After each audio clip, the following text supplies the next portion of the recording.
вопросу о подготовке центральной площади города Камрат к встрече Нового года и Рождества Христова городские власти Камрата подходят всегда с особой ответственностью. По словам первого заместителя примара Федора Гайдаржи, в этом году новогодняя елка представляет собой цельное дерево, которое было приобретено у частного лица за 12 тысяч леев. Елка получилась на славу, естественно. Дети, жители муниципии Камрат дадут оценку. Также буквально сегодня-завтра будут установлены гирлянды по периметру центральной площади и по центральной части площади гирлянды.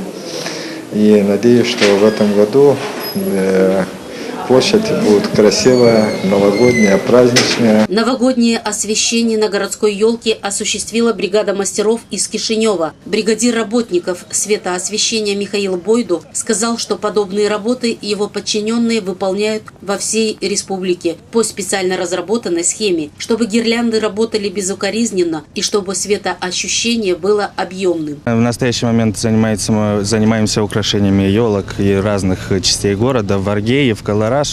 И вот сейчас перешли в Камрат. Нет, мы сначала начинаем сверху, чтобы сначала вверх, чтобы высвечивался хорошо, а потом мы идем к базе дерева, чтобы смогли это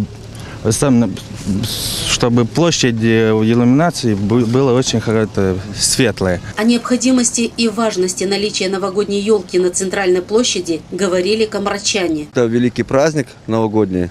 Необходимо, чтобы была елка, чтобы они почувствовали, что все-таки Новый год, независимо, есть снег, нет снега, это независимо от нашей политики.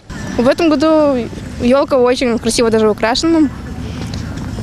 На шарики разноцветные, огоньки, еще и звездочка очень красивая, она светится по ночам. Хорошая елка, украсили огоньками очень яркая.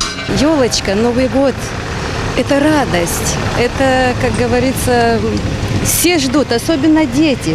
Ну-ка, елочка, светлей, запись огнями, двигателем вместе с нами веселиться. Разные ассоциации и впечатления вызывает у людей лесная красавица, установленная на центральной площади. У одних она связана с исполнением новых желаний и счастливыми встречами, у других это новогодние подарки. Но самое главное – это хорошее настроение. У меня такое ощущение, что это как бы радость такая у меня вызывает, и радость, как будто счастье. Вот скоро Новый год, и все такое, это ассоциируется у меня с Новым годом. Я думаю, это поддерживает культуру нашего города, как-то привлекает в центр города людей. И люди, когда даже с сел приезжают сюда, смотрят, видят нашу елку и какое-то впечатление создают о Камрате, о нашем городе. Для украшения нынешней елки организаторы использовали светодиодные гирлянды. Иллюминация будет вывешена и по всей городской площади, чтобы камратчане и гости столицы Гагаузии почувствовали настоящий праздник, особенно на центральной площади Камрата в новогоднюю ночь с Дедом Морозом и Снегурочкой.